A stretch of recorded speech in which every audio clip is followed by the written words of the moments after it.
So Mehdi, or as you're known to other people as Don E, first and foremost, tell us your background, what country from? Obviously, most people know me as Mehdi. Obviously, I do music, so other people call me Don E. My background, I'm originally from Congo, DRC. Was you born there? Yeah, I was born there. I actually come to England, to the UK when I was 1 year old. 1 year old, so you have no memories of Congo itself? No, I couldn't tell you, because I come here when I was so young. So growing up, you came and you lived in the Canning Town area. Yeah.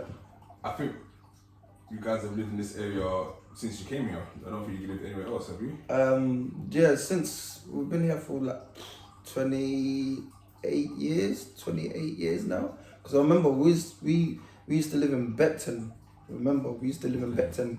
But I remember the first time I moved to Canning Town, like I met one of my closest friends, like Messab, and I think we moved to Canning Town when I was 3 years old, probably 3 years old, yeah. And what many people don't know, some people know that obviously we're brothers, we share the same father. Yeah. Was you always aware that Dad had many different kids at a young age, or was you just confused, you didn't know anything? Well, at a young age you're confused, but obviously growing up with, Fab, yourself, Ketan, my brother Steve, my sisters Nadine, Annette. I thought it was only them until obviously you get older and you start realizing that Dad had a lot of kids, and then you realize and you meet your stepsisters and everyone like that, then you realize that you've actually got a big family. So, growing up, you said that you grew up in Canning Town. What school did you go to? I went to Star Lane Primary School. I was in the nursery over there as well. I met quite a few people that I'm friends with still till today, this day of age. Like people like Bostry, people like Messa, people like Leslie, people like Sean, people like Paul. There's a lot of us still, and we're still close friends. Like that's like over 27 years of friendship. And when did you start playing football, or did you realise you was good at football? At what age? It's mad, I couldn't really say, because I was playing football probably by the age of probably 5, and I remember like my older brothers and that going to Eastleigh Fields and playing football. And I used to play with them, and I was at 5, 6, just running around, and not knowing that football was gonna be something that I'd take up. But it was just going over to Eastleigh Fields and playing with my brothers, and that's something that I remember. I remember coming here, I think it was 1995, I was 9 years old, and I used to go to the Eastleigh. I used to come here for more summer holidays, and I used to go and play in the play scheme. Yeah, I remember I was being one of the best players of it. I can't remember you playing football. I have many arguments in this to tell people I used to be a bowler. Do you remember me playing football? Yes, I remember you playing football. I remember even you taking me to one of your games. I can't remember what game it was, but I can remember you taking me to, I think it was a cup game, and I don't know what team it was. They used to wear, I think, white and green, I think it was. I can't remember, but I remember you taking me to one of your games. It's the question I need to. Would you say at your age, not now, but as a teenager, would you say you was better than me at football?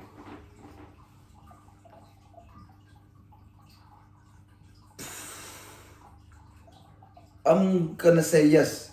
Why did you say that? I seen you was very good. Don't get me wrong, you was very good, but I think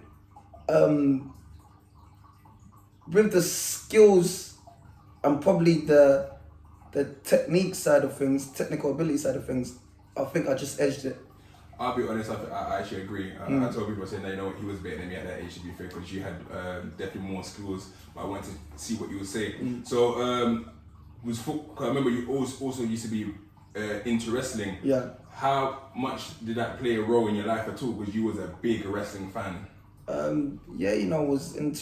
was into wrestling from a young age. Obviously, growing up with my brothers around me, people like Hugh, Fab, even our next door neighbours like Patrick and Oliver, who was so into wrestling. And I remember even Cedric Seater, when I was young, this was around the times where even when I was 10 years old, and I still used to get go to Cedric Seater's house to get wrestling tapes from 92, 91, and I would remember watching Hulk Hogan, like Warrior and all these people. Like I was a very big wrestling fan, but I never knew. I still watch wrestling till today, you know. Do you know it was you? You might not remember the story. It was you that made me see that wrestling was fake. There was a fight. Shawn Michaels was fighting, and someone hit him in the head with something, and you showed me. You said, "Look, he got something in his wristband. He had like a." He took something in his wristband, done something to his face, and all of a sudden he was bleeding. And then he put it back. Then at that point we rewinded. I was like, "Oh my god, wrestling is fake." So, wrestling. Did you ever thought you would be a wrestler? I didn't think I would be a wrestler, but because I would say you liked wrestling more than football. Yes, I did. I'm not gonna lie, because I was more into wrestling because it was the entertainment side of wrestling was more better than football, if you know what I mean. You know, like the interaction with how they interact with the fans and how, you know, when they're hitting each other over the head with the chairs, you know, the blood, the women, and just everything about wrestling made me more excited to watch it than to watch football, if you know what I mean. So when did you really start getting into football then? Like I said, even when I got older, around about 9 when I joined Royal Falcons.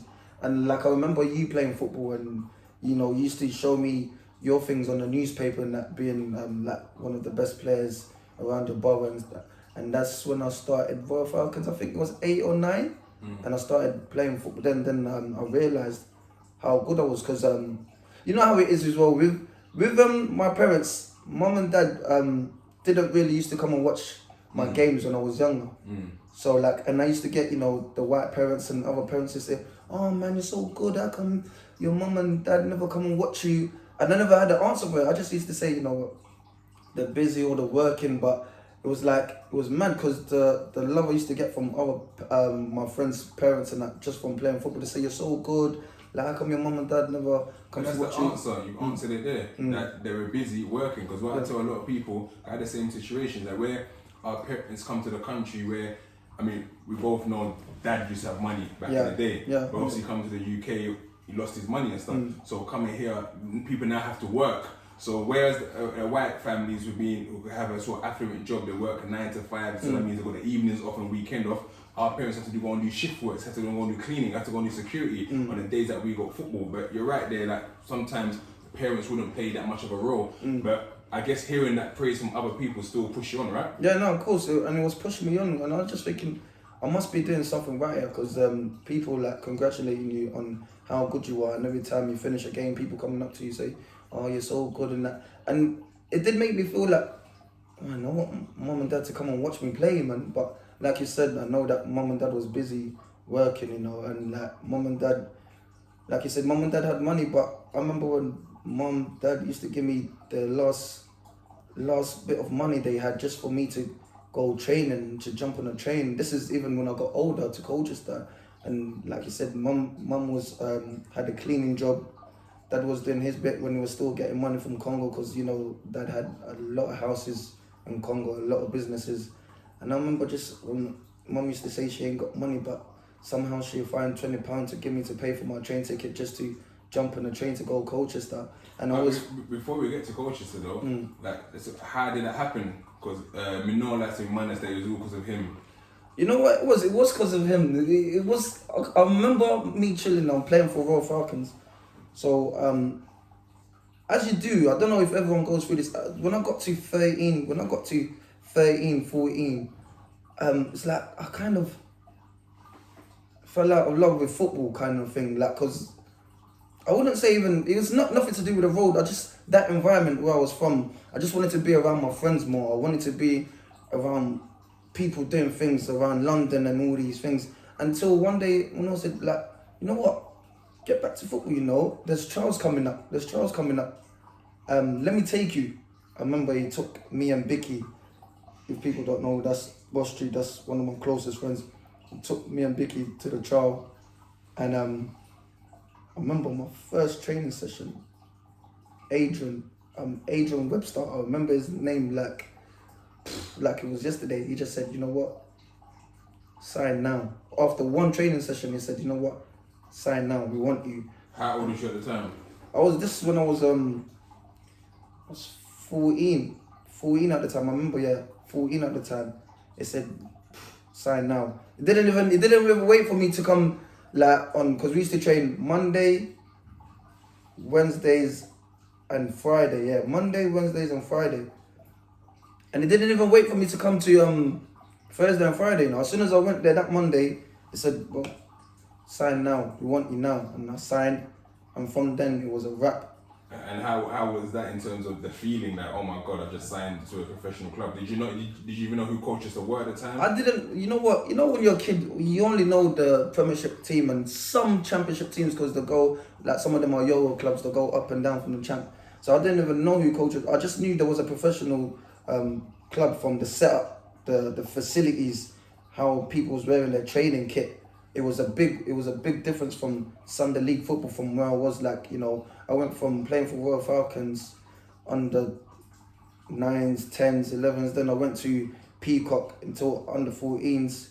And then, like I said, I fell out of love with football. Then when Munod gave me this opportunity, I jumped on it. And I just see, you know, everyone different. Everyone wearing their kit. They got the badge. They got sponsorships. And I'm thinking, nah. I said, this could be the time when I really kick on from this. So like coming back to ends, now you're signed to a pro club. How's everyone treating you? They're treating like, oh, this is the star of the hood now. It was kind of like that, but you know, at the time I'm still signed, but I'm not even a YT at the time. I'm still like under 15, so it's hit people, it's hit home, but people are not really taking it that serious because it's not a professional contract yet. It's just like I'm still a under 14s, under 15s player, and I just love going training. You know, the feeling was crazy because I just can't wait to finish school, jump on the train or get a lift from my brother. Or I remember this guy. If it wasn't for this guy as well, there's 3 people in my life that really helped my journey with football. And Stephen Apolka, because his dad used to take us training after school and that. And big up Stephen Apolka. He went Rokeby and I used to go and meet him, and his dad used to take us training after school. And yeah, it was crazy. People knew that I played football, but it wasn't as serious until I signed a professional contract. So before we get to you signing a professional contract, obviously you grew up in Canning Town. Yeah. I remember, like I said, coming here for summer holidays, Easter holidays, Christmas holidays, and so on. I remember, you know, I can go to Stratford, I could go to West Ham, I could go to Glasgow. I never heard of any sort of issues. When would you say that sort of Newham started having this sort of issues with each other? I remember, like I said, this is before anything happened. I remember I was going to Newham Leisure Centre, and this one we just finished school, everyone's in college. And I remember we could go there on the weekend, and there would be people from Forest Gate, people from Plaistow, people from Custom Mass, Canning Town, people from where else? Just everyone around Newham in that leisure centre playing football together. And this is obviously, I don't like naming names. This is the people that's heavily involved in what's going on at the moment. Like actually in the same place together, everyone enjoying and playing football. Like someone said, I heard someone say, Newham was just one. It was one big family at the time.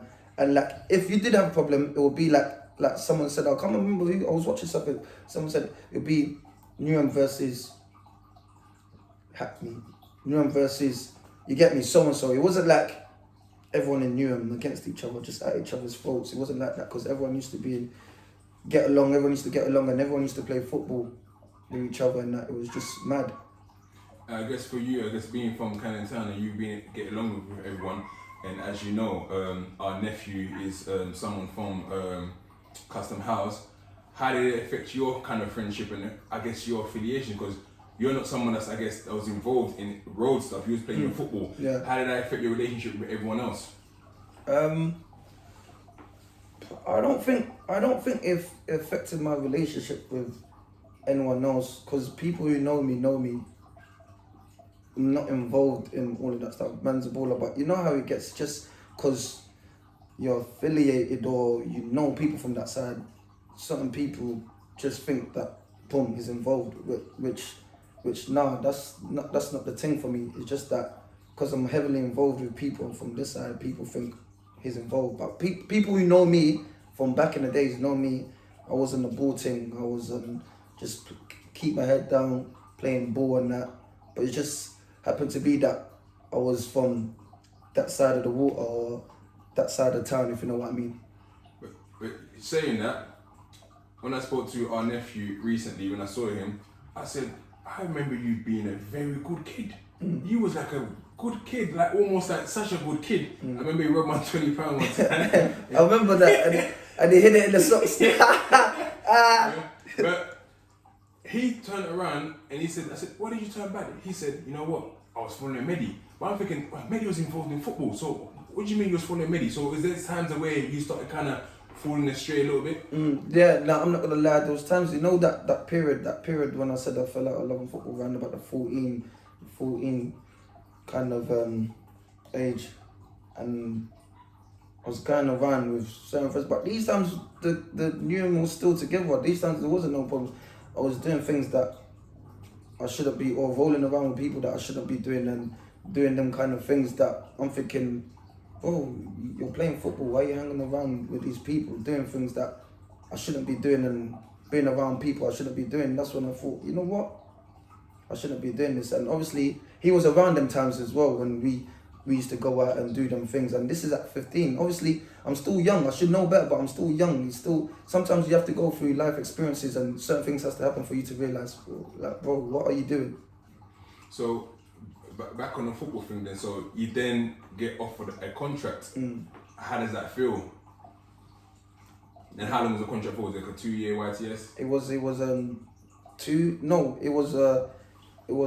2-year YTS straight. Now this is when you're going to live there now. This is when you're going to digs, you're going to live there. Like, as soon as I didn't go college, so as soon as I finished secondary school, this is you going to live there now. Boom, you're going to live there.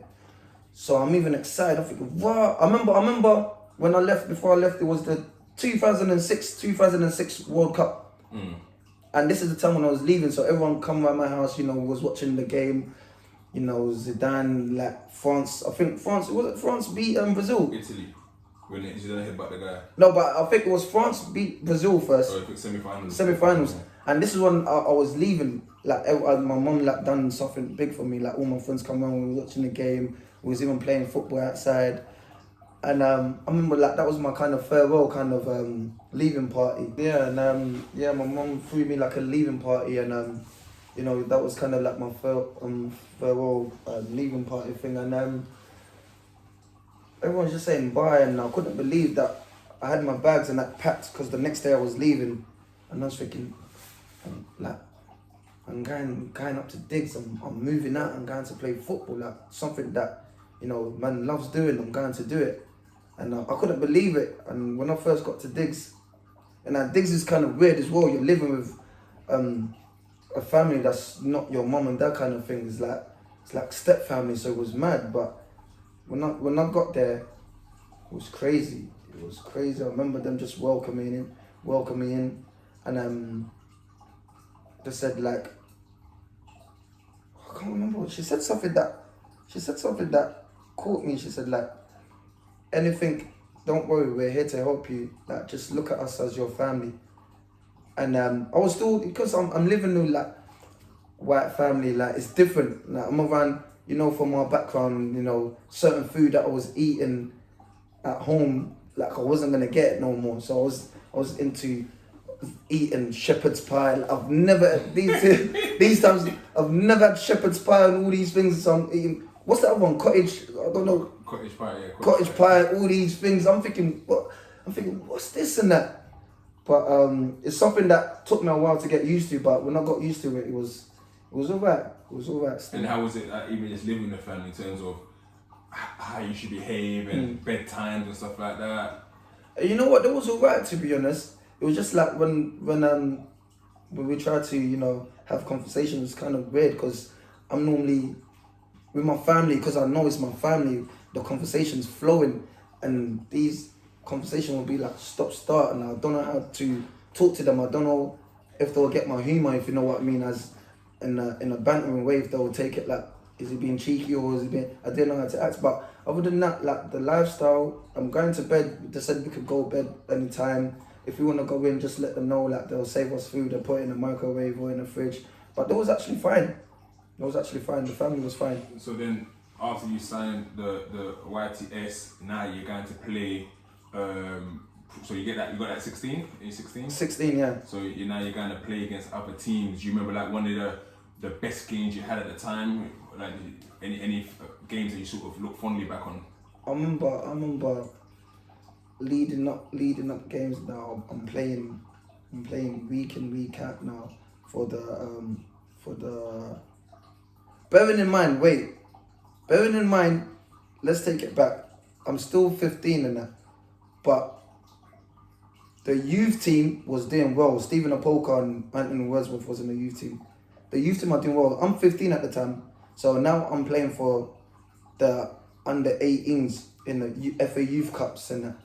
So we're playing against Chelsea, Cardiff, and I'm getting called up. I'm thinking, now I've never ever played against these lot. Now I'm playing against the top tier teams, like their academies and that, and I'm doing well. And I remember getting called up to the under 18s to play the youth team, FA Cup, like FA Youth Cup, and people are just going crazy, like they're feeling me until I bucked someone else in the FA Youth Cup who kicked us out that was my age, and that's what gave me the fire in my belly.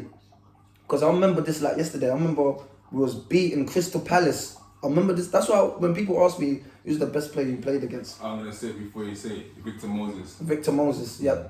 That's when people ever ask me like who's the best player you played against and played with, I say Victor Moses, because his ability to go past players and to do the tricks that he was doing was crazy. I remember like we're beating them 2-1, and I'm on the bench, he's on the bench. I'm not thinking, yeah, we're gonna go through it. There's 20 minutes left.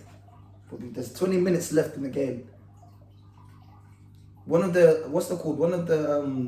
managers or trainers tell Victor, get ready, you're coming on. Victor's taking his time, like putting on his pad. Victor, come on, hurry up. Bro, Ian Dowie at the time was Crystal Palace manager. He had to come down and say, Vic, come on. You remember? Because I swear it was twins, innit? He had a twin brother, I swear. Or was it? Moses? No, Ian Dowie. Ian Dowie? I didn't know that. Yeah, I think he had a brother that looked exactly. So they said, Vic, come on, hurry up. But no word of a lie, this guy, within 10 minutes, changed the whole game. They passed him the ball, step over, go. He done the flip, what he does, celebrate.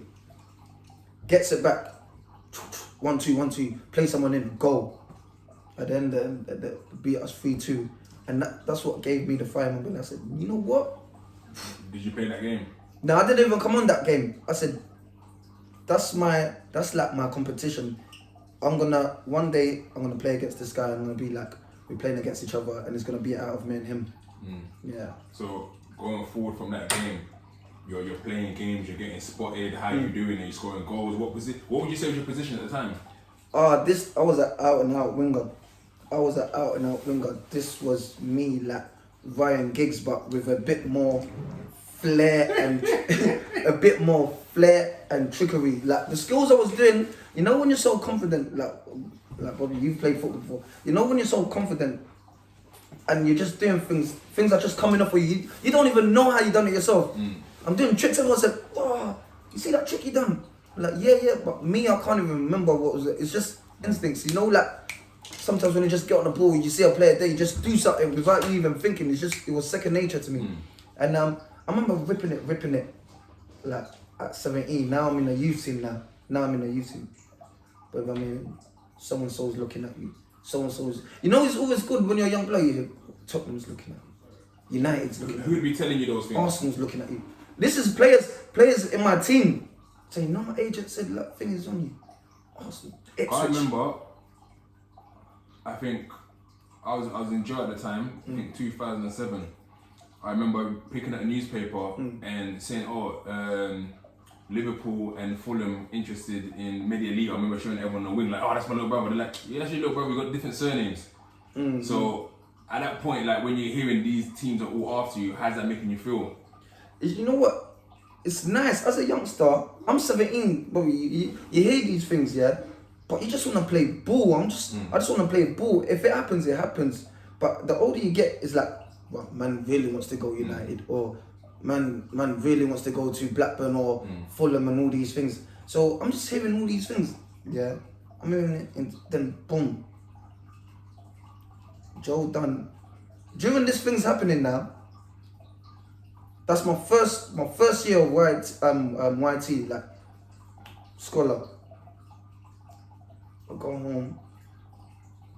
Joe Dunn phones me. This was my youth team manager. Phones me.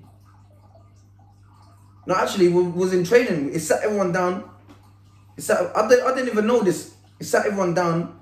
We listened to him. He's like, yeah, training was sick. We got a game, so and so, and everyone give Mehdi a round of applause because he just been picked for the Algarve tournament.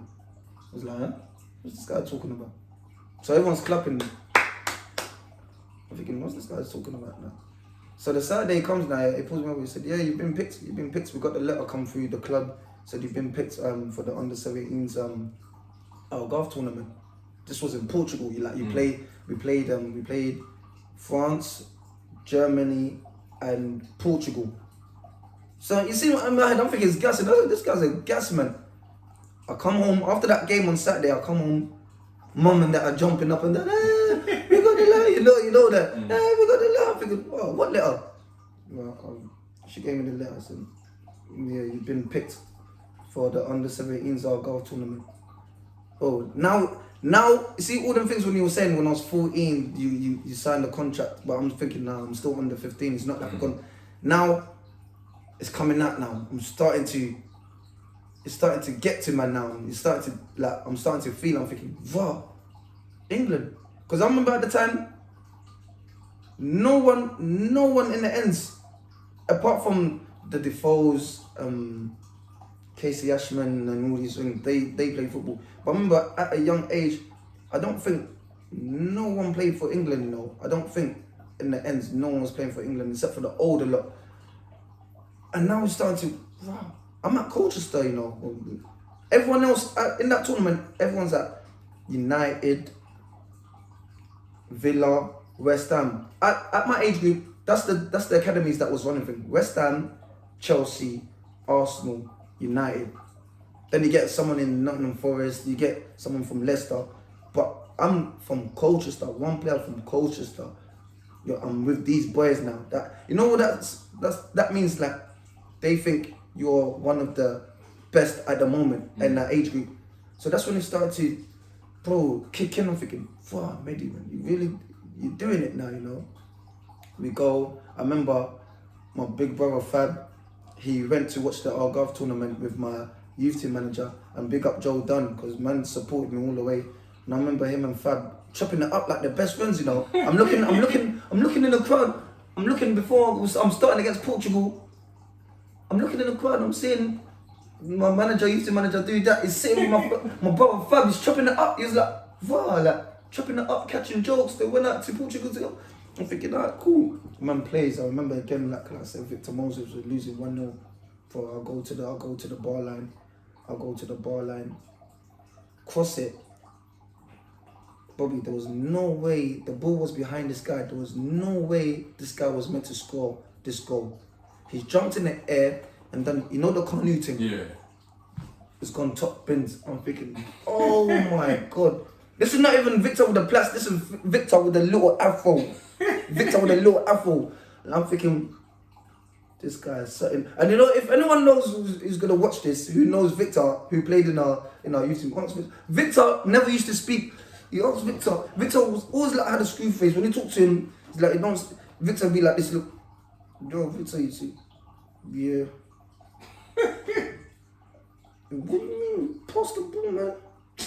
Like, anyone who knows Victor always had a serious face. Like, even when it's mine, he don't want to smile. He's like, you get me? And from then, like me, big up Nana as well, Seth, me, Victor, Danny Welbeck, Henry Lansbury, Gavin Hoyett. From just that little tournament there, like we became like a tight group. And I'm thinking, okay, that's my only chance now. I'm thinking, it was nice that I went to our golf tournament, and that's it. So I'm playing now, but the people are telling me, scouts are coming to watch you now. Scouts are coming to watch you. This is my first year, scouts are coming to watch you. After that, they gave me a pro contract. Let's talk about that. Because I remember everyone telling me, "Oh, your brother's about to sign for Man United. I just got to jail. I was in Feltham. This is 2007, and I may be wrong. I was told that you went to when Man United beat Roma 7-1. That you went to Old Trafford at the time. I went to watch the game. I remember this like someone said. Joe was telling me like the United want you to come to Manchester, like Old Trafford, to watch the game, because this is before Nani and that was gonna get there. I remember it was against Lille, it wasn't against Roma. It was against. I remember this like yesterday, before they even bought Nani. Remember that before they bought Nani and Anderson together, I think. So man's gone to watch the game, man's baking off like. I'm even thinking, wow, like, I've never been to Old Trafford, I've never been to, like, I'm in a box here, I'm thinking, whoa, is this really happening? At the time, I'm 17, and this is where that thing comes as well, you know when they're saying, Alex Ferguson sees new Ryan Giggs and that. So me, I'm even gassed, you know, I've got the newspaper in my house somewhere, I'm even gassed, I'm thinking, bro, I'm still 17, I can't believe it.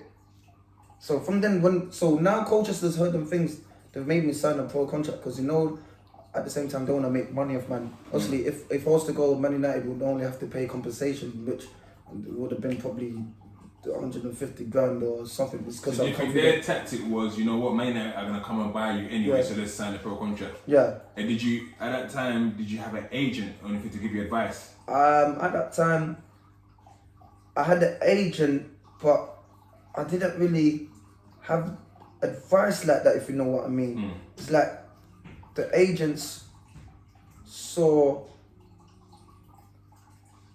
money instead of what's good for the player. Yeah. If you know what I mean.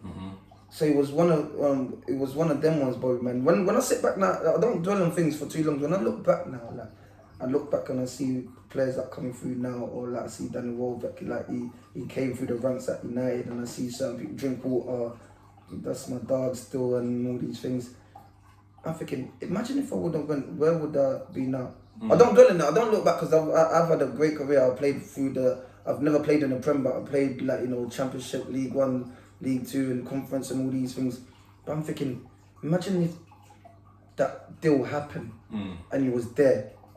So what happened in the end then? Man United said, nah, you got a pro contract. No, you know what happened, Bobby?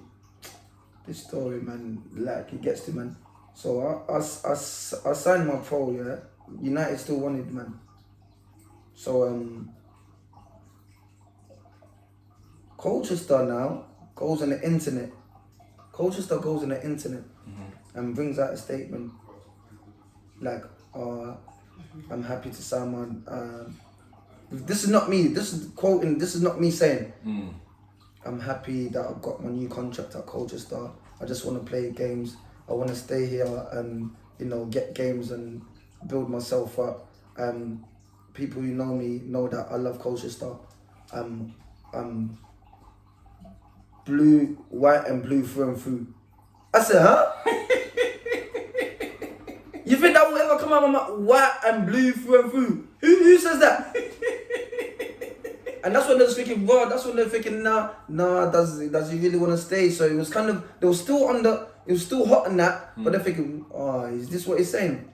I remember them phoning up. I remember phoning up Joe Dunn, phoning up my mum, saying, "Look, come to the house. Come to the house. He come to my house. Come to my house." Said, "Mum, no, look, not now. Make him play for Colchester. Make him play for Colchester." You see, mum is at this well. Mum is at the point as well. English finish. English will fit. No one even. Mum's just saying, "Yes, he. yes, he. Okay." I think, oh no, mum's even making them feel like, yeah, maybe it's gonna stay. They're asking the question. The mum said, "Yes, he. Yes, okay, yes." I think, so he said, "Nice to meet you." It's so funny because that's how she says okay. Yeah. So now it's gone and it's thinking, yeah, it shook my hand, it's hugged mum and that. Now it's probably Joe Dunn's probably gone back to the first team manager and they say, "Yeah, don't worry, everything's patterned. His agent's not gonna make that move, it's not gonna happen." Badding it up, Bobby. No, I'm still badding it up. I'm badding it up. Because you scored at that point, you made your first team debut. Yeah, I made not even yet. I'm still badding it up now. I'm badding it up. Portsmouth now. We played Portsmouth in the youth team. Yeah, we played Portsmouth before this next year now. This is next year. This is when I'm becoming a pro now. But I'm still playing for the youth team next year now. So Portsmouth now. Stephen Opoka, Wordsworth, the craziest of things I've ever done in my life. Someone pings the ball down the line. It's going off for a corner. It's going off for a goal kick. But I've chased it down now. It's going to the corner. The guy's coming, Bobby. I've done something. He's no the Zidane. My first touch was the Zidane. 1, 2, span. Next guy come, megged him, ripped it. I didn't know who I was with. I thought I saw Webby there. Stephen Opoka just come, boom, header. Everyone's saying, you know when he done that, you know what the scout, the Manchester United scout, he said he went on the phone, he said, "No, we need this." I said, "What?" Everyone's celebrating the way Joe, you see when the managers, even your youth managers even doing this. It's even making me feel gas up with me, so I'm thinking, come on.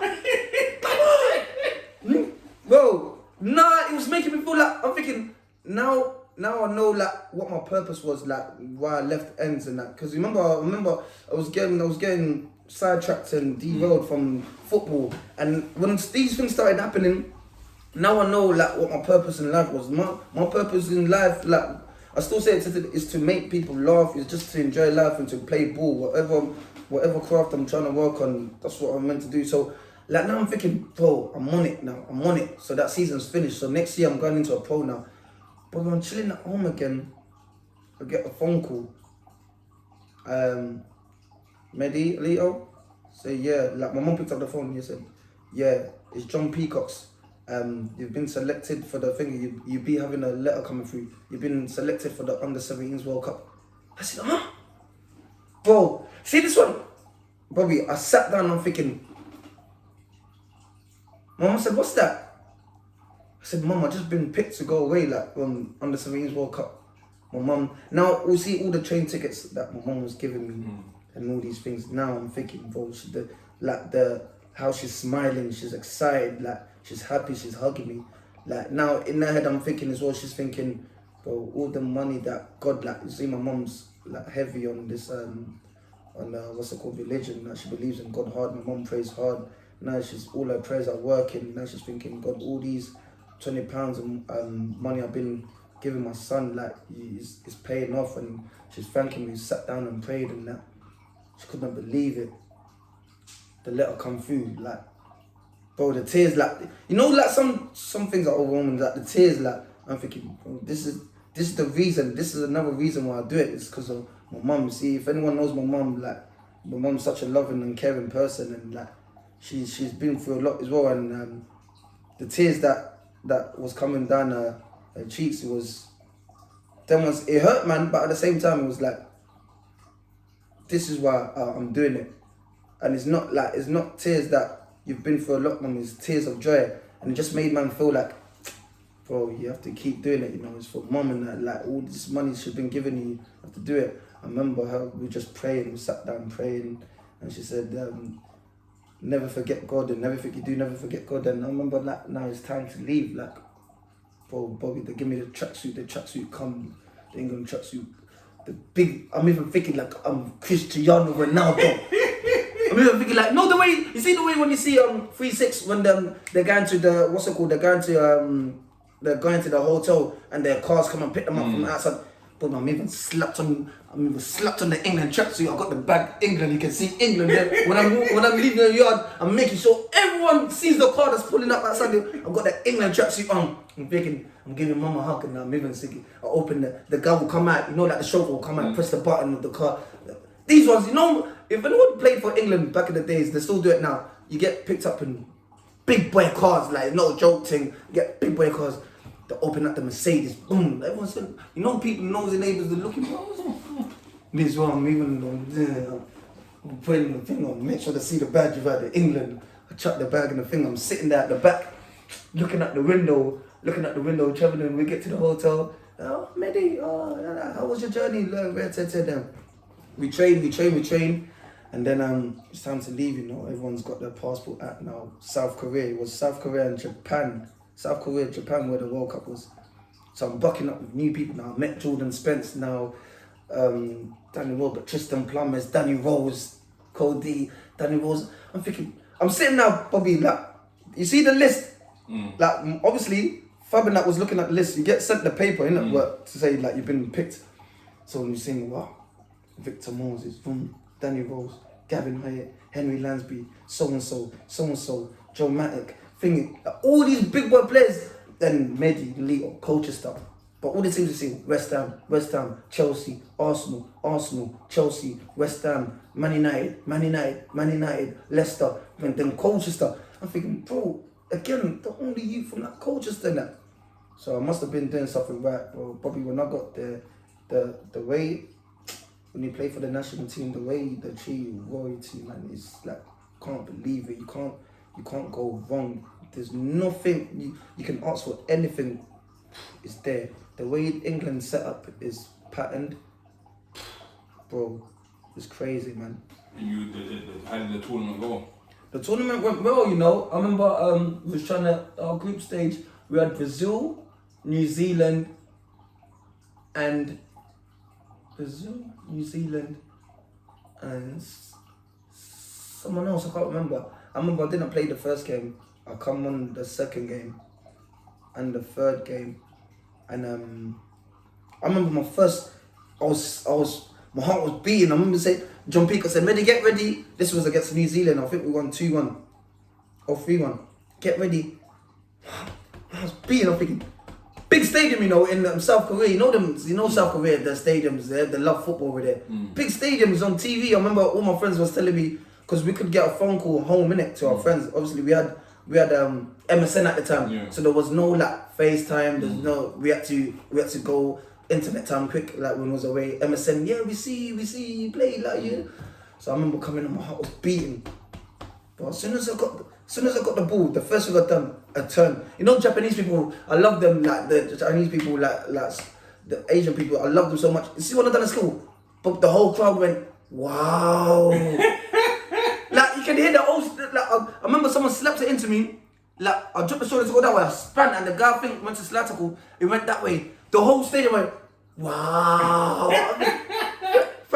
I'm thinking, whoa. Then it just gave me the confidence, and I just started balling now. I remember I nearly put one on a plate for Tristan Plumbers. I done step overs, but I got the ball, but I came to him, 1, 2, 3, 4, 5. He didn't know where it's going. I dropped the shoulder, boom, crossed the ball. Tristan Plumbers headed it. I think it just headed it wide. I was enjoying myself, man. But we played against Brazil. The Brazil game was mad as well. We needed to big up Jordan Spence scoring the goal to make us win the group, and we needed that to go through. We won the group and that, but when we played against Germany, and that team there, I remember the names: Toni Kroos, Sakita Passo, and there was another this German kid who was short, he had blonde hair, and there's another one called Rufa or something. See that? Them players there. I don't know, Toni Kroos has always been a level above. From playing against him there, Germany, levels above. Who actually ended up winning the tournament? Who won the tournament? I think it was it Germany? think it was Germany. We lost to Germany in the quarterfinals. And I think it was Germany. See that team there? Crazy, Bobby. Crazy. And like I said, that's another experience again, like the World Cup thing. That's when I knew I'm going places now. And then coming back home now, pre-season starts again. Now I'm in a first team. I remember going away. We went to Dublin for our training camp. Hot, nice pitches, nice facility. The taste that I got from England and all them things there, now I'm even hungrier. I'm going in. I remember Kem Izzet coming to me, saying, "You're doing well now, keep it up." We made a couple signings now. We're in the championship now, playing now. I'm ripping these guys. You see, when you're young, you got no fear. You just go out and play football. Yeah. Bobby, the way I'm ripping up Mandem in training is frightening what I'm doing to them. Like I said, I'm just doing it off the cuff as well. It's instincts. It's not like I'm thinking about, oh, let me bust a step. As soon as I get it, boom, boom, step forward, boom, boom. The guy comes. I'm not even thinking about it. Megs, like, it's just, everything's just coming off. Gaffer's telling me, well, keep doing what you're doing. You're looking good. You're looking good. You be in quicker than you know. So obviously, you have to respect the players that was there. Like, there's big boy players as well. So now, probably the season starts now. 5 games in. This time my boy Wordsworth, he ain't played yet, but he's getting the squad. He's getting in the squad. So he's going like Southampton, he's going Leicester, he's going to these big stadiums and that. Obviously he's not in the squad. He's in the squad, but he's not in a team. Yeah, like, you get me. So he's just telling me, "Boy, I was sick, you know, I was sick." I'm thinking, no. But Wordsworth is a fucking player. He's one of my favourite players as well. Like, I always say, like, one of my favourite players. But he's saying, wow, sick. So now, it's me at the time as well. I've left digs, Bobby. I've left digs because I've had enough of digs. I just want to, I'm doing this commuting thing from back and forth from thinking. I think that's what killed me a bit as well. I'm doing this commuting thing and I'm not even driving at the time. So I'm catching train. So I'm doing my thing, but I'm ripping, I'm fucking it up. I'm ripping it up. Gaffer says, "You're in a squad, Cardiff away. Come and meet the coach at Colchester and all these things." Bobby, I swear to you, bro, I wake up early, thinking Cardiff away, I've got my bags and I go to Stratford. Delays.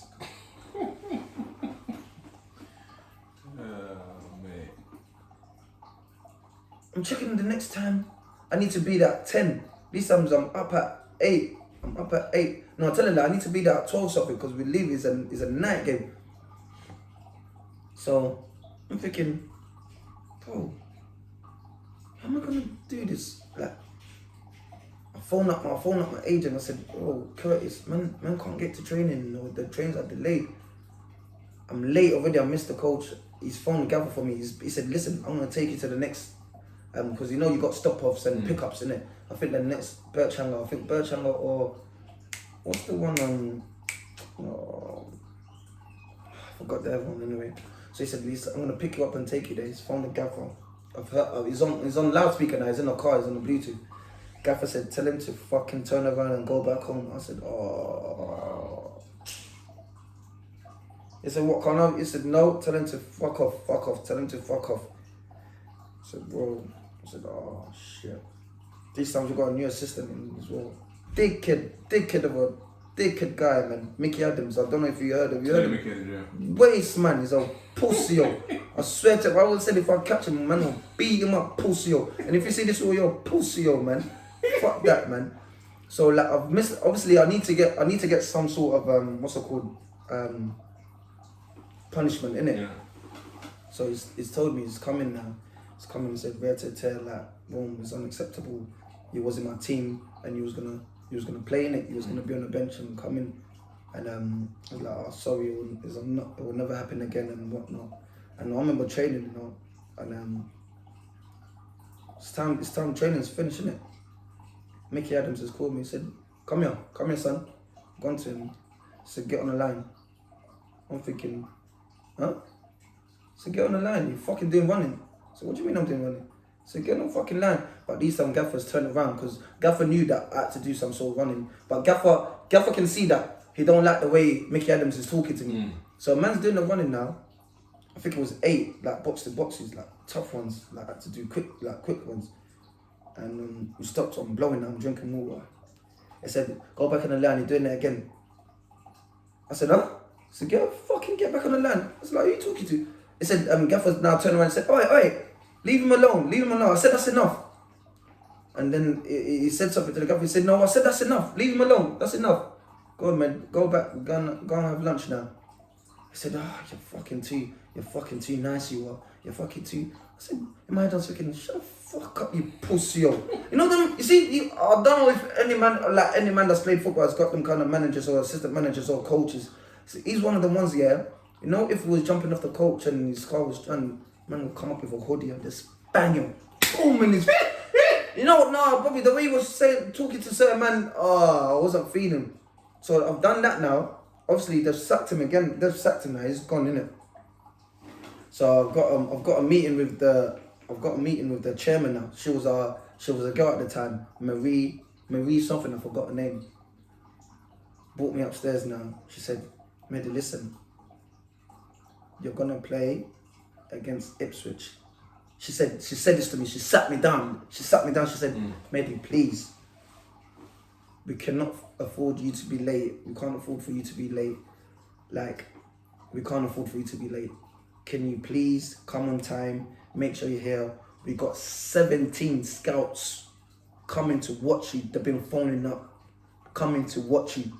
Please, if you have to stay over in a hotel, if you have to put you in a hotel, please do so. Just don't be late and make sure you turn up for the game.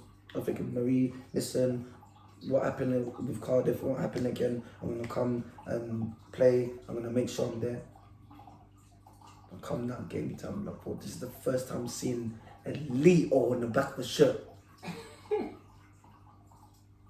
couldn't believe it. I'm training with the big boys, but I've never ever been a part of you get me, a match. So I'm coming in now. I'm coming. Leo. ELITO was there. Leo was there. Me, I'm even gas. I took out my phone. Quick picture. Boom. The socks is even in gold writing back in the days in the championship. Gold writing. All the sticker. I'm thinking, wow. Everyone's playing music. I've never been in that environment before. Obviously, we played music in the youth team. Now I'm with the big boys, innit? The pro players. I'm seeing the way people getting ready for them. So I'm still shy, innit? I'm sitting down, but people are saying, "Oh, liven up, man. Hey, chuck us a tape." Music going, everyone in their pants walking around. But I'm new to this, so I'm just chilling, thinking, what is this? Me, I'm even scared to take off my pants and to get naked. I'm thinking, what the hell is this? But as soon as I got changed, or as soon as I slept on the training, I'm on the thing before the warm up, pinging the balls about. Now start and all you can see the fans now saying, yeah, that's the boy, Leo. Meanwhile, I'm even trying to say.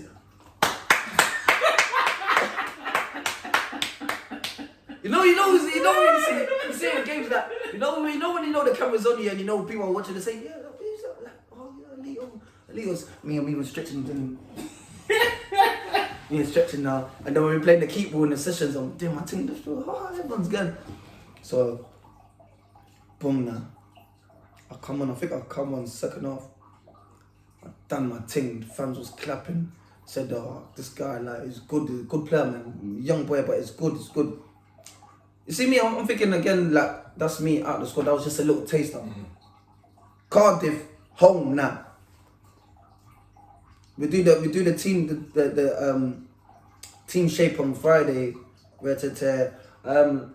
Left back, Georgia Lacobe, midfield, forward midfield, Johnny Jackson, Kevin Watson, Johnny Jackson, Mehdi on the left, so no. So you're starting? I'm starting. We looked at Woody, I'm like, starting, yeah, I'm thinking, boom. I'm nervous, it's not even a game, but I'm in a team, so team shape, we're playing against, the second team that's on the bench and that. So I'm doing my thing. This is my first, and remember when I told you, mum and dad have never come to watch a game. This was my first start. Curtis, big up Curtis, my agent, said, Mum or Dad need to come and watch this game. And it was mad, like I'm saying. Remember when I told you Mum was like tears of joy, like everything's happening. I remember now, like man's getting money now, man can give Mum money and certain things, and I'm only still 17 at the time. And Mum comes to watch. It just happened to be that the game that I start, Bobby, I get man of the match, and I get the equalizer. Not the equalizer. I set up the equalizer. Like so, we drew 1-1. And that game I was just on small. Ask Bicky. Bicky till this day always says, brother, that fullback for Cardiff locked you up. I remember his name, something Blake. I said, are you mad? So how am I getting man of the match if they're saying, Bicky was saying, nah man, that fullback locked you up? Bro, that was one of my best games I ever played. Like I remember, like I couldn't believe it. Like at the same time, the game of the man of the match champagne bottle, and I give it to Mum, and just Mum being there, that was even crazy. Like her first game, and to see me get man of the match and set up the goal, the equalisers, like it was mad. It was one of them crazy feelings. Then from then, Bobby, like things just started to go. Playing every single game in that champ. It's going. Now, Hawthorns. What's the Hawthorns? Yeah, Hawthorns, West Brom. Yeah, West Brom. Starting lineup. Chris Quain scores an overhead kick. Thinking, wondering what I'm playing. This is big, like, forgive me, West Brom. I'm thinking, this is big West. Bro. Phil Eiffel crosses the ball again. Kevin Lisby misses it, or Cloud Platt misses it. Kevin Lisby, big up Kevin Lisby, Cloud Platt. Misses it. Falls down to me. I don't know what I was, because from my days playing in the youth team, I never used to make the box. But I remember Gaffer used to tell me, when Eiffel's crossing it, make sure you get in the box. I don't know how I was there. My first touch, I touched it. Boom. It was even a shaky touch, kind of touch it, but it just fell right. Boom!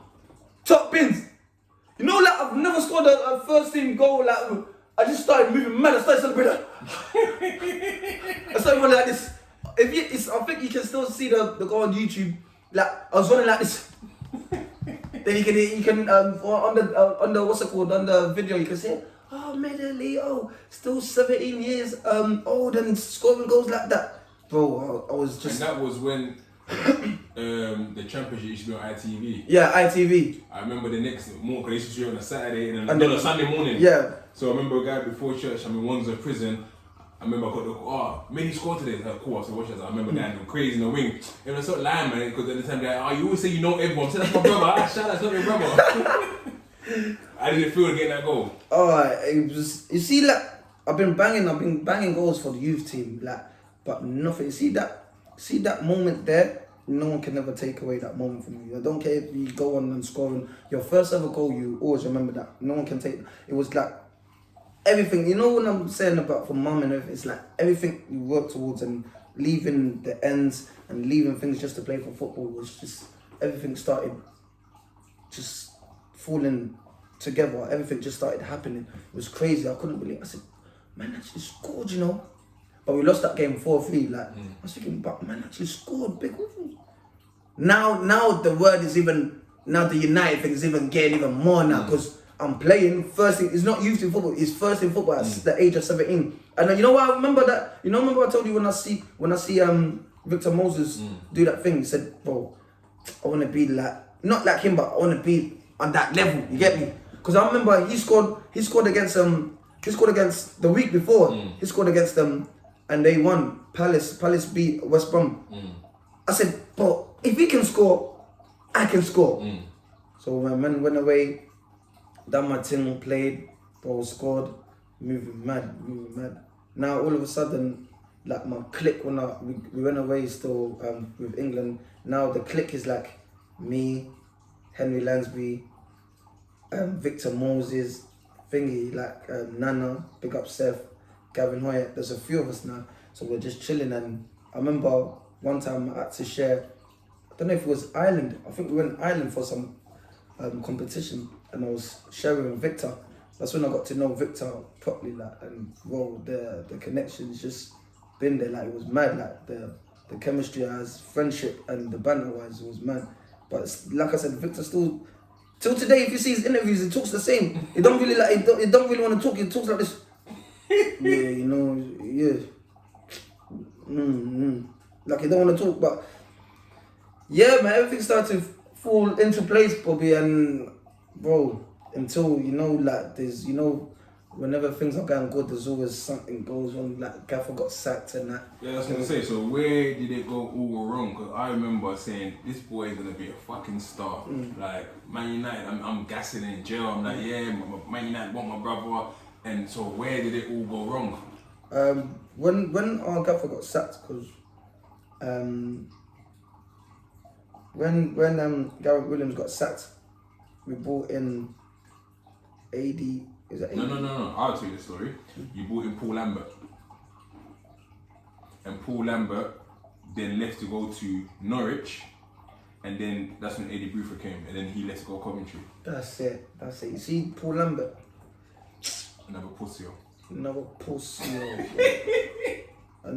pussy. But I respect it. You know what? I respect it because he's done his thing. You get me? He's played for Dortmund. He's lifted up the. You get me? So you can't really. But man-to-man management and all these things. So pussy or team, bro.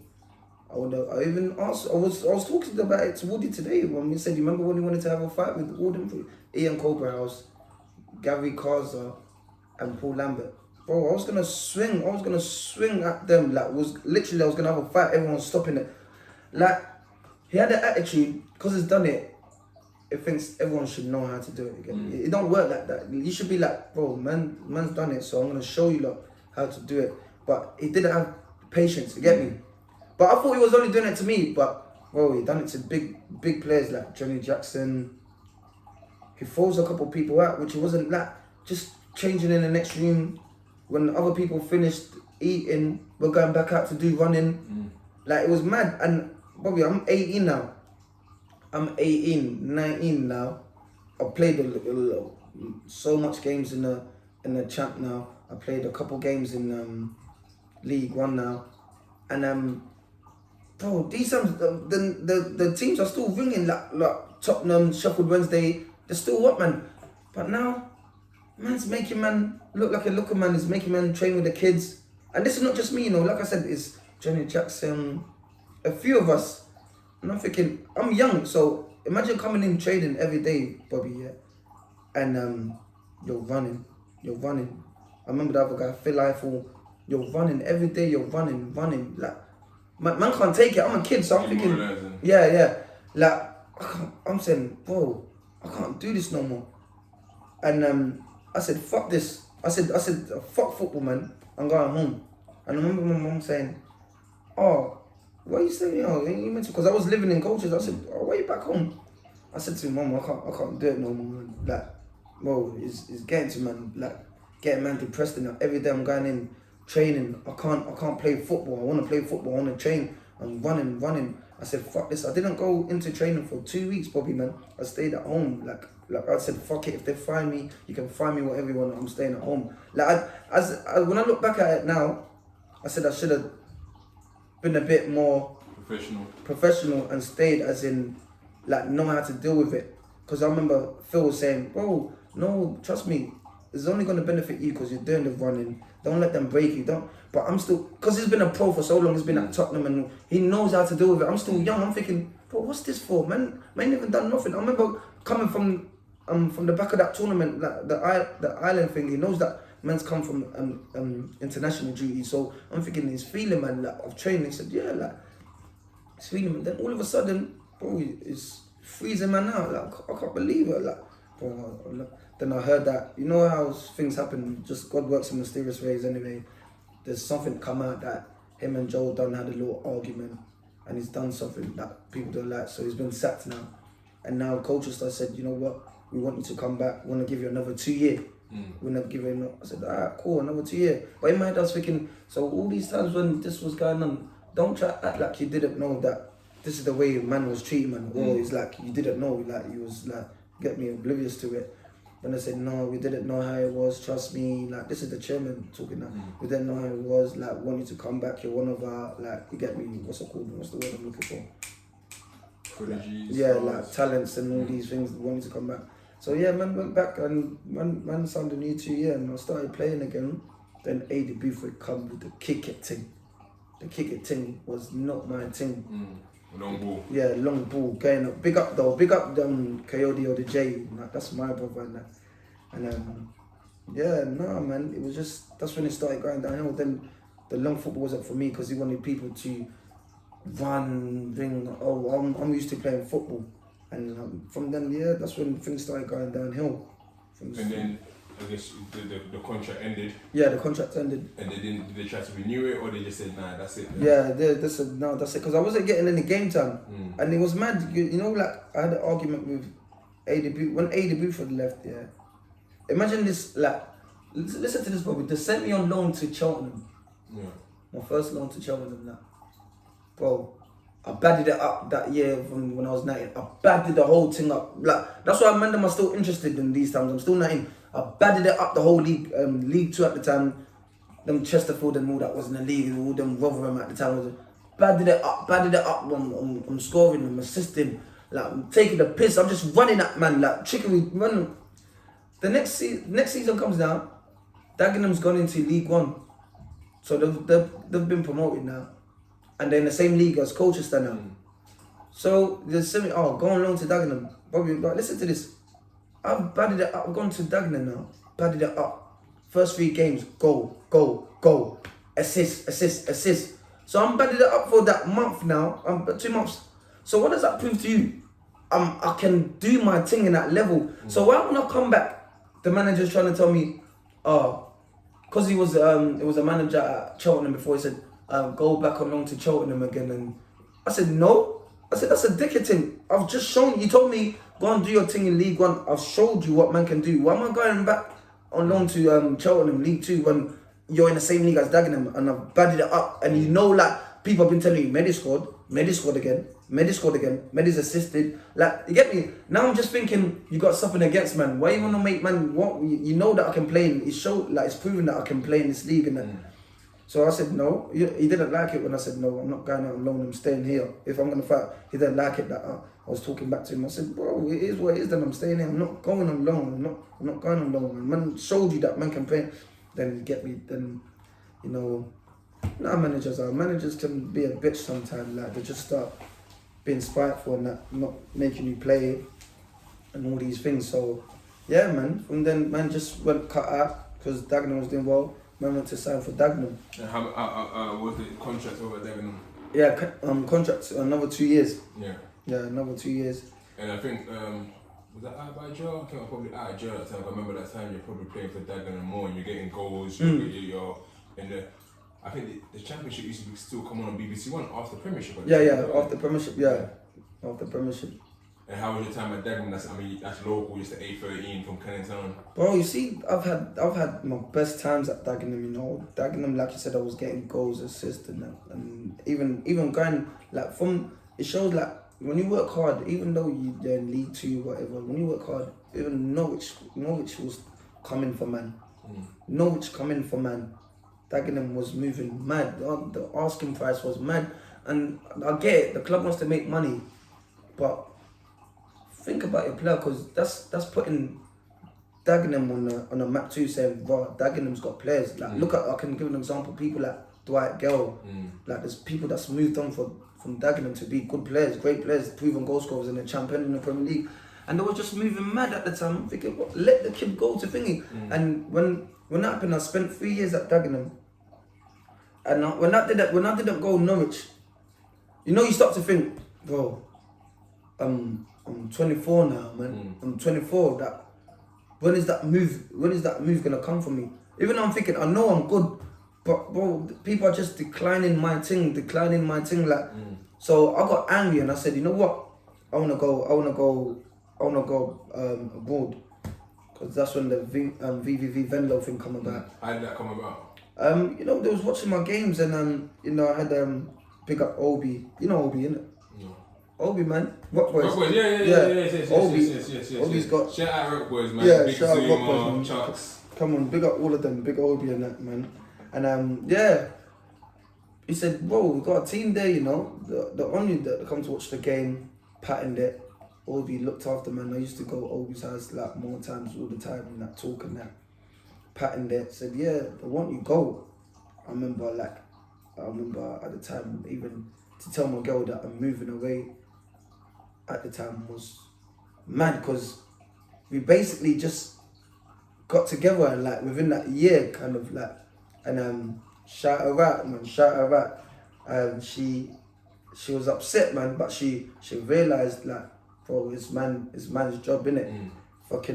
If I can do it, man, which I love you from a distance, like you can do it, but shout her out, bro. Like she left her work to come and live in Holland. Do you know what that takes for like someone to do that? And that made me realise, bro, what she believes in a dream. Like you get me? She believes in a dream, and she really come out. So she could have easily said, you know what, it's not gonna work. Let me stay in London. Let me pack the man. She left her job, Bobby, to come out and live with me. And it was tough for her at the time because she got a job out there. She wanted to work for Mercedes and that. But then she said, you know what, she was working in Ralph, like in some big like designer kind of thing, but in Ralph. You know, like we got like, what's that place called that everyone goes to, man? Westwood? No, the one everyone goes to when they say the clothes is cheap and that you can get it cheaper. I know what you mean, yeah, not a warehouse. Bista. Yeah, Bista, yeah. Bista, yeah, they had like the big Bista over there, like their thing. And that. She was working in Ralph and that. And at first it was hard because the language barrier was like, it was kind of hard. I remember her getting upset saying... Did you learn the language? Huh? Did you learn the language? Oh, I'm gonna fuck that, man. No, the language is too hard. Man knows a little bit, but the language was too hard, Bobby. The language is too hard. Like all this, you have to put the bro. But I guess to your advantage, a lot of people speak English fluently. Yeah, fluently. And I remember like, it's funny how when anyone wants to learn English or learn a language, the people at football always teach you the bad words first before the thing. So they're just teaching me how to say the bad words and that. And I remember Melvin Platchett, Randy Waters and all them, and they said, I'm going to my Dutch lesson. They said, hey, Mehdi, where you going? I said, I'm going to do my lesson. They said, hey, man, fuck Dutch, man. Why you want to speak what you want to speak Dutch for, man? Hey, fuck, man, let's go and eat, man. I said, no, I need to go to, hey, look at you, pussy, man, baby, man. Like, I remember learning that, but it was hard, man. Like, I'm learning things like links is left, rechts is right. Like, you know, when you start off, I said to the guy, like, teach me convos. I don't want to, like, teach me convos. He said, no, he said, this is how we start, so you have to learn the basic. But I picked up from certain things because of football. Obviously, they'll speak to me in English, but I can hear when they're saying low par, that means, like, run or hurry up. And they're saying certain things, so I picked it up kind of, so I started, like, getting the gist. How was your time order? Did you get much game time? Did you get minutes? Yeah, no, I was getting game time, but you know, like, when you go to a new thing, Bobby, yeah, let me tell you, when you go to a new country, yeah, you have to adapt in it. But I adapted well because I had people like, I had my boy Uche, there's shout out Uche, Nigerian Uche now. He was cold still, and we used to talk. He's Nigerian, but he used to talk to me in English and that. But I was getting game time, but at first it was like a new environment again. But within the space of 5 months, Bobby, yeah, my movement, my awareness, the way I play, pass and move, it became a mad thing. And when I look back at the videos, wow, you playing like, you played with Messi and that, like just the awareness, like I can show you some of the videos, I'm looking over my shoulders like 5 times before I even get the ball, like the way I move and pass, the way where I'm running to, know what positions to run into, it became like second nature. It was crazy, like the way, when I come back to England, people say, wow, your movement's so good. But I didn't learn movements. It's just probably how we was training and how people was doing it. My movement and my awareness and everything just became a lot more smarter than like. How long did you end up staying there for? Stayed there for a year and 2 months, basically a year and 2 months. Because at the end, like the new manager come in, and you know how it is sometimes. He just wants Dutch players there. So like, bro, they paid me up, and I came back to shout out Newport. That's based in Wales. Yeah, Wales. Oh, that place, bro. What was that? Like proper village. not even village. It was nice, but nothing there. Like I'm saying that nothing there. Like they had like a place where man, you know, like Beckton, what Gallons Reach and certain places like they got the Boots, they got the JD, they got the Nando's. That's it. Like other places we had to go. Like my favorite place when I was going there, we was going Cardiff. I used to go Cardiff a lot. Like go Cardiff when we going out to eat. Like when my missus used to come up at the time, we used to go out to Cardiff. Everything was in Cardiff. So how was it then, you sort of having to live over there, and your friends are over here? Would you find that you still had a distraction of coming back to Canning Town and mixing and then going there? Did you think that affected your football at the time a little bit? Bro, the Range Rover was doing mileage, Bobby. The Range Rover was doing. I wasn't even thinking. I'm doing 3.5 hour journeys like, on the M way.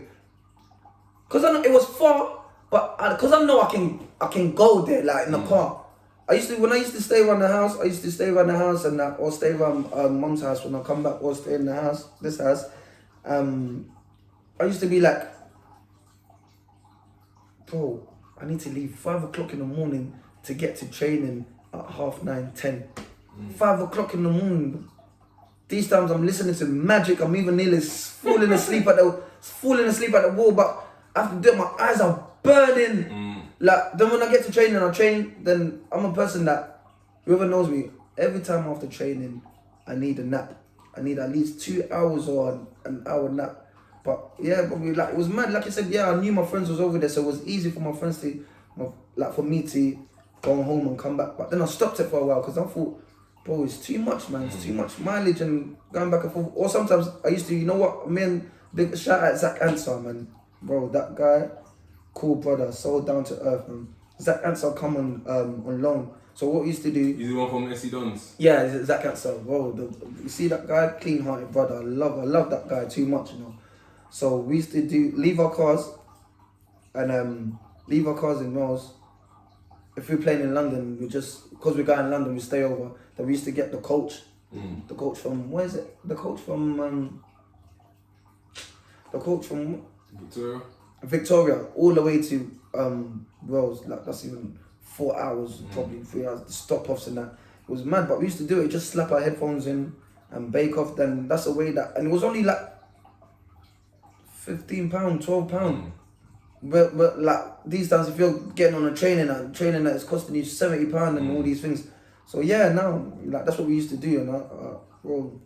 But the man them come up though. The man them come up on nights out. That's why I rate the man though. The man them come up on nights out. That was sort of just the football at Newport then. How was it for you, the team and everything? I think you guys were struggling a little bit at the time. We were struggling at first, but then we picked up. Bobby, I'm not gonna lie. It's funny that I'm gonna say this, yeah. Apart from Colchester and Venlo, I had like for the low teams like Newport, we were struggling. That's where I had my best moments. Like you can see man's ability. Like you can. Everyone's saying, well, this guy is different. He shouldn't be playing. I remember John Sheridan took over from when he was doing bad. Yeah, he put me like I was a winger, innit? I was a winger. So he's playing a 3-5-2. So he's put me in the middle now. Bro, the way this guy loved me, yeah, was mad. It was mad. I remember him writing an article. He said a lot of people don't get Mehdi's gameplay. I knew Mehdi from back in the days because I used to play against him when he was the manager of Chesterfield, innit? Said he was an out and out winger.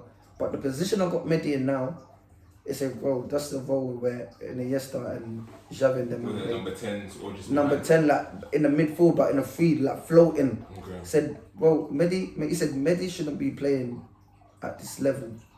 It's a shame that Mehdi should be playing in Spain or something, or a team like Barca or a team in Spain. He said because his level of intelligence and the way he manipulates the ball is crazy. Like. And would you say you're a winger, or would you say that's your position, like what he described?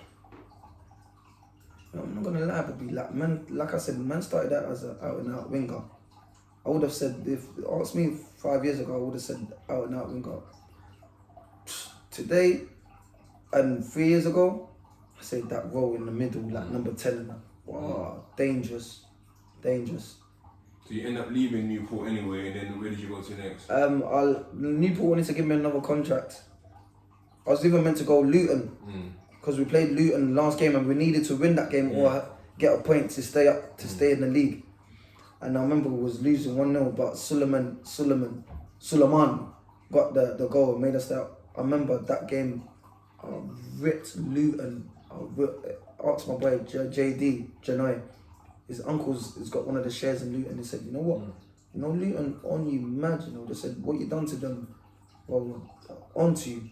I remember. I think it was taking long, but I ended up going Cambridge. John, what's his name? Sean Derry coming for man. Said we want you. Listen, he come to speak to me. Said we want you. I met him in Brentwood in the Holiday Inn. He said, like, listen, we want you. We want you to sign. And I ended up signing for Cambridge as well. That's another one of the best moments I had. That's where I bucked up my boy again. Another boy, my Uche. Get me that. And how was your time at Cambridge? My time at Cambridge was sick, you know. My time at Cambridge was dope, man. I remember playing when I first got there. Everyone's thinking, you know, every time you go to someone, everyone's thinking, well, let's see what it's about, like. Bro, as soon as I touched the pitch, bro, man, started seeing the footwork. Man, Sean Derry and Joe Dunn. Joe Dunn, who was with me at Colchester, was the assistant. So he was saying, bro. You think he played a part in them getting you? Yeah, he played a part, man. They come to watch me against Leyton Orient. And like again, I destroyed the game against Leyton Orient. He said, yeah, I come to watch that game against Leyton Orient. And Joe was in my ear saying, yeah, this is like we need him. I remember our team at the time. We had a sick team. We had Luke Berry. Luke Berry was just getting stupid. Like Luke Berry was getting every other season. He was getting like 18s, 21 goals in that. And like our team was sick cold, and we got big Uche out front, muscle man, legs fat, boom. But I guess it's also at this time when the music kind of took over at the same time. When the music you started doing, well, okay, you already been doing music, but there's a time where you dropped. You're right. Yeah. How did that come about? You know what it is, yeah. Nado had this thing, yeah, where he would just sing. It was about his uncle. His uncle would go to the house. You know, Congolese uncles are like, they're just loud and fresh and that. Like you go, you're right, yeah. He's saying to him when he goes to his house. His uncle saying to him, you're right, yeah. And they say, yeah. He said, how's your mom? She good, yeah. They say, yeah. You want food, yeah? You get me? Like, so then Nado, this is what we do. When the man them are together, we just do some dumb shit when the man them back up, chilling, watching the fights. And man them just start singing some dumb tunes and that. So Nado just started singing this all the time. Like, you're right, yeah? How your mom? She good, yeah? You want food, yeah? Come. So Nado keeps doing that. Every time we go Ilford and that, every time when I come back from football or I got a day off or we're going out, like, or we're going Rock Boys, I come back, thingy, Nado and that. Nado singing and shit. One day I was at Yard Bobby, I was chilling. I said, let me go check my man them quick because I'm off football. And let me go and check Chico. So I checked Chico and Vicky at Chico's house. I'm chilling, boy. I said, you man, listen to this, yeah. I found this beat, yeah, and I'm gonna do Nado's thing, innit? Like Nado's thing is the hook. So the beat just I wanna make $1 million. I want a big fat crib with a girl like Christy Million who can cook chicken. So that man, cause you know what I like Vicky and Chico? Vicky and Chico will give me the rules, like if you see that, it's like a gimmick thing, but man them know I can, bro, you know me, I can spit obviously from back in the days when I used to rap. That's what got me into rapping as well. Shout out Mover as well. Like, that's what, like, man can rap, but it was more of a gimmick thing, cause you know the right, yeah, it's like, you get me? So man them was saying that, man them started them. I'm gonna get the chip to Leon in the R8 really gone, some bitches be bad and bougie. Like I went on now, so when the hook come now, you're right, yeah. Hey, your mom shit. She goes, yeah. I said, no, you man, don't gas it. Like, is it good? Them was, wow, he's mad. Are you mad? They said, yeah. I said, no, you lot don't gas the thing. Is it good? They said, are you mad? Hey, let's go and record it. So man recorded it now, Bobby. So you know how it is back in the days. Man's just sending it out on what's it called, MP3, like through WhatsApp to man them. So people are playing it now. I'm sitting at yard. I'm going through Snap and that. I'm seeing house parties playing it. This time it's not even blown up like that.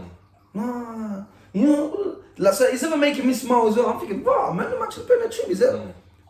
girl them sending me snaps, girl them party. Like, you know when girl them sing, girl them are singing it. I'm thinking, what? Zach Answer sending me one, them lot singing it in a party. Everyone's going crazy. I said, nah, is the man really feeling this tune like that? So man slapped it up on what's it called now? What's the thing called? What's that music thing called, man? Grime Daily. No, not Grime Daily. None of that. The Spotify. Not Spotify. The other one that people can. Shaman's channel? No. Oh, no, SoundCloud. SoundCloud. Yeah. It's like people are playing it. It's going crazy. I'm thinking, no. Guess people are getting mad over my tune. My birthday now. Man's took it off SoundCloud. Man have said, no, we need to do it properly now. Man's took it off SoundCloud. Man's released it now. The tune on Grime Daily. It's going crazy, but it's picking up. It's picking up. Like, I've seen Tiny Temple tweet about it. I'm seeing LMA tweet about it. Stormzy said something about, hey, what's that tune on Twitter? I see Stormzy said, what's that tune that goes, oh, your mum, she good, yeah? Now I'm even starting, it's making me smile, because, oh, this tune, it's what this tune is. People said, no, the tune is hard. Bobby, on my birthday, we went Curvans, the man, like 20 man, we had the back area, 20 man. We were going Libertine after, innit? The club, you know the club Libertine. Bobby, I'm walking into the club, yeah. I see something get flung in a group chat. I'm with Tish, I'm with a couple of people, I'm with Skilly, I'm with Vicky, I'm with Bearman, Chico. Something gets flung in a group chat. It's Beyonce though. But in my head I'm thinking, oh, what's happened between Beyonce and Jay-Z now? So you know, man, I said, what? Click on the thing. What do you mean click on the thing? I said, click on the thing. I'm thinking, why am I clicking on a picture of Beyonce? I didn't know it was like a video. I clicked on it, but I couldn't hear the tune. Man, I'm saying, listen. Like the group chat's going crazy. They said, listen. Oh my God, listen. I'm thinking, what's happening? I put it in my head.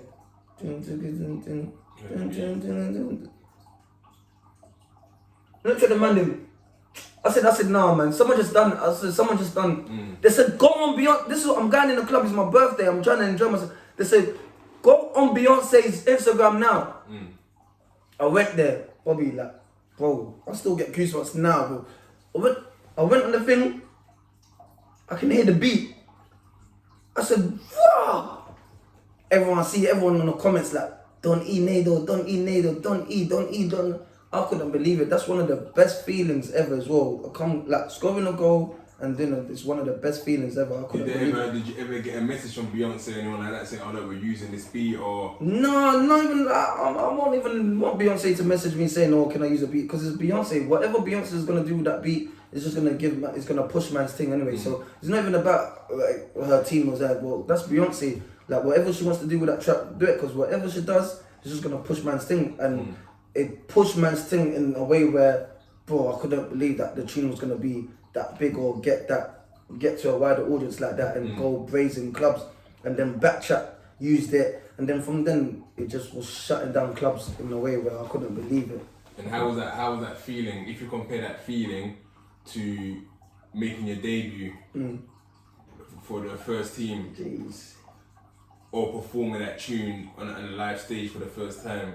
What if you had to, God forbid, you have to die right now and say, you know what, you got one memory to relive? I take it back. I'm not gonna lie, I love football. My first goal, crazy. I take it back to Wireless when I performed it. You know what it is, Bobby? You make a tune, yeah, but you don't know. Even with fans, you don't know how many people look up to you. I'm not saying fans look up to me as in the music. I'm not saying that, but football is different. A lot of kids, watch you, look up to you. But to see a lot of people that knew your lyrics word for word and the whole hook, it was crazy to me. Because I thought like when Kojo brought me out on Wireless, I thought like, yeah, my tune's banging, yeah, but going out on stage, I'm thinking, bro, it might be silent. I'm singing, I'm just performing, but no one. Like, whoa, I'm even getting goosebumps. I'll come out on stage. Then I wanna make it. The whole crowd was going crazy. So I said, you know what? See when the crowd is giving you that energy. Now it's me as well. I'm giving that energy back because I'm feeling it. When the hook comes, yo right, yeah. How's your mum? there was over in that place, in that section area there, I'm sure there's over 3,000 people or 4,000 people like in that, I'm sure in that area there. So 4,000 people singing the lyrics. Like, it's mad because I think this is me, like, this is Mehdi. Forget about Don't Eat, this is Mehdi. And people are singing these lyrics like it's something that I created. I couldn't believe it, like, bro, I say I'll probably relive that moment. Go back to then when that part of the park was singing man's tune. It's crazy. So as you said earlier, that I know you can rap, but obviously what happened with that tune, the chorus was the gimmicky part that got it going. Do you think then that what happened was that people kind of bracketed you in that, so he's a good rapper, but he's doing gimmicky songs? Yeah. And that's what happened. And it's, you know what, sometimes when you try to switch it up, people want the old stuff back. Yeah. So it's kind of tough. It's like it's kind of tough. But what I say for me, like, well, for me personally, I just release what I want to release. Because when you're trying to cater for people too much, you lose yourself too. Just do what makes you happy. If you're gonna release that tune, don't think about it. Is someone's all gonna like this or they're gonna like this? Just release it. Cause I think personally, the second song that came after that, I think people sleep on that song. Literally. You know, I think that's a lot of people. But you know what it is? You know it's a hard tune. But do you think Heard a Man Say should have come after You're Right, yeah, then drop You Know? I don't know. Because similar now, as you know, I'm managing the triplets. Yeah. So they've done their first song and the second song a bit more softer. So you're thinking, do you give them two sort of hard songs and then come with a soft song? So you're not sure. But yeah, cause I think, I think personally, You Know, is slept on. But Heard a Man Say, should have come? Maybe Heard a Man Say should have come next. Because it's kind of like the same kind of gimmick, not gimmicky, but same kind of pattern of I wouldn't say Heard a Man Say is that gimmicky though. I think that's just that was a good track. Yeah. And it was a good party track, and it's still something that could be played at the clubs.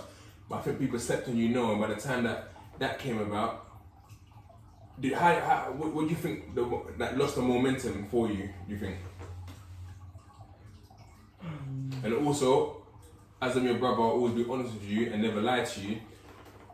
Do you think that impacted your football? Because I always say to myself, you know what? Football was Mehdi's bread and butter. That's the one thing that will always give him money. No matter what happens, if you go broke today, football's the thing, you're going to go yourself and get a contract somewhere else. Yeah. Do you think, like you just said now, that feeling that you got from Wireless, of everyone shouting and screaming your name, that gave you, football's a rap, but now this music thing's more exciting? No, you know, because I'm more... Yeah, it's really cool. No, it's cool. No, you know, I'm passionate about football. But music was just something to do as a hobby, and Bobby, you know us, man. We from the era that we like. I'm your younger brother, like used to listen to like Busta Rhymes, the Biggies, and that. So man know about music like that. So it was just music was something. It was a hobby that man really loves, and I just done it because man loves music, and I wouldn't say that kind of distracted me. No way, because. Man was still going bad it up on Saturday, knowing that I got a show, not thinking about, wow, we're gonna be in Manchester, there's gonna be Girldom, there's gonna be Man, then we're gonna live. Man used to still bad up a game, know that, bro, football comes first, let me bad up this game, put in a mad performance, then go and enjoy after. Because I didn't see like, I'm thinking about this show in Liverpool is gonna be crazy, or no, man, used to bad it up, then go and do the show. You think also, I guess, the success of, I mean, everyone sort of had it, like be it Unknown T, Ambush, yourself. That first tune, when it first comes out, that's like your breakout tune. And you think after that, there's too much pressure, because you think, shit, I need to match that again as well. And that's what I think. Yeah, it is. I think there is pressure because, like you said, with them tunes, like the Unknown T, them and big artists, big up Unknown T and Ambush, man.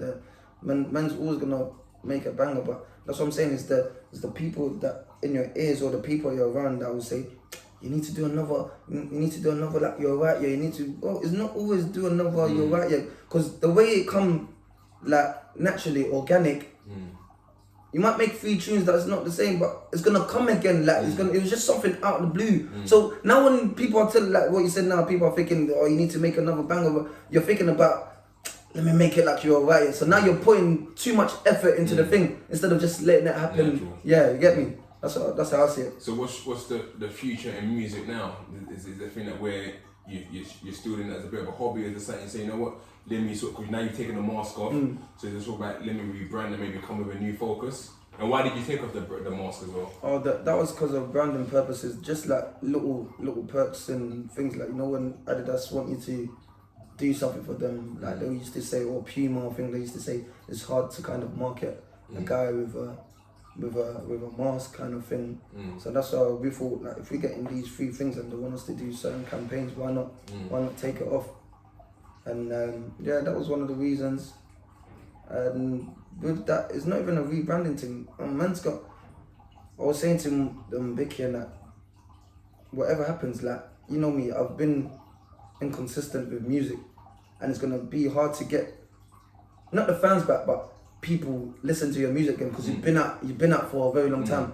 But the tunes I've got there, Bobby, I'm not gonna lie, it's mad, bro. If we put it right, bro, I could be back in the way getting people listening again. It's step by step, bro. I'm not gonna say everyone's gonna come back straight away. You have to be consistent in music and everything you do. That's how you get better, and that's how you get your fans back, and that's how you get people listening to you again. I always say it's not about so much the talent sometimes, it's about how consistent you are. Yeah. And also the marketing. You can have the best track in the world, but how you market it, how you get out, and I tell people all the time, marketing is the hardest thing because everyone's trying to do the same thing. So what about in regards to football now, what's the situation? I'm still playing football. You know, like it's been tough for a couple of footballers. I'm hearing a couple of footballers are out of ball and that, get me, because of this COVID situation. But I'm happy to be back now playing, and I'm still playing football. I said that one man's got like another couple of years in me still before man calls it quits and break off and. But I say footballers play till like 36, 37. So you still got a few more years. So what's the goals now in football for the rest of until retirement? Well, listening to when I have conversations with you or watching your things that you bought is all about investments and all these things now, man. Where you put your money into and what you get out of. Because like at the same time, like I said, know your purpose in life. What was the reason that you played football? And mum and like listening to you and everyone else, the reason why we've always played football is to look back and said, look, I played football and this is what football's got me, like 2 flats. You wanna move into a proper house that you wanna live in, and now like having things back home, like property back home and all these things that when you sit down now, you don't wanna be stressing about I need to go and work. Even though work, nothing wrong with working, that's it. That's what gets to a lot of people when you finish ball or finish something that you love doing and now you have to go and work. People think, people are gonna think you're a joke, man. You know what? It's ego. Yeah. It's ego. At the end of the day, I always tell people this, yeah, because you get that from a lot of prisoners as well. You used to be shot as you come out. The way it is that people think, I was known for something and now it's be embarrassing. But the only embarrassment you care about is your children. Can you provide for your child? By me working in Tesco, if I can provide my child with things, that would have mattered. Everyone else, they're not gonna be there. When you're 50, 60, these people are not gonna care. So I always tell people, no shame. I mean, before Henry Football Club started getting the funding we did, you saw me in Kennington. Yeah. Was it, 2 years ago? 2 years ago, yeah. With our bucket fundraising, because that's what we had to do to actually get money. So we'll send people everywhere. I'll go to Kennington, some will be in Hackney, some will be. So there's no ever any shame in providing legitimately, no matter which way it comes. And we can't watch what other people are doing and be judged by that as well. So yeah, and that's why I look back at them, because I say, don't feel no type of way, man. But my thing is like you said, like, bro, I'll be ashamed if your kid grows up and like says, what did dad actually do with his money, or he played football for so long, what has he got to fall back on, and what investments has he got? You know, like you said, I'm providing for your kids and all that should be the main thing. You shouldn't be worried about what other people are thinking. And that's my thing now, like back home, like you see mumsy just bought another land and house and that and put our names on it and stuff like that. At first, back in the day, probably when mum first took my first wages, yeah, she bought 7 acres. I didn't even know what's happening. I was like being like a child. I was like, why do you need to take that much to buy this? I didn't understand it at first, but now when I look at what's going on back home, now I realise that was the reason, to keep the money flowing. And look, now if someone wants to buy this land or buy this property, they have to give you X amount of, you get me? 100%. And like I said, we have different mothers, but I guess they've got the same ethos, because she balls the hell out of me, sending me, oh, look what they've done in this house now, look what they've done in the house. So our parents are looking at our future more than we are actually looking at them sometimes. Yeah. They're really planning ahead. They know that, God forbid, that their time will come soon, but they want to leave their sort of legacy. So I guess that education should come to us as well, because we now got children. We have to look at that as well. So now you got the show with PK as well. How's that going? That's going good, you know. At first I was a bit hesitant to make it, because I'm just thinking, that's something new to me, YouTube and all these things. But you know what? I see like a lot of these girls that's you know, doing their thing, or man them doing their thing, and they're blowing up from it just by putting videos on, talking the latest makeup, talking the latest clothes, or just doing.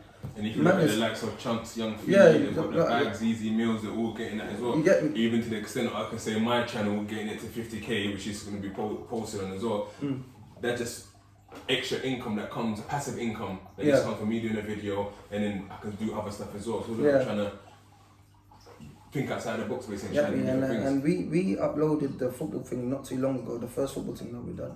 It got like 20k in 2 days, and I'm thinking, wow. And then, like you said, that comes with consistency, because that's what we need to do.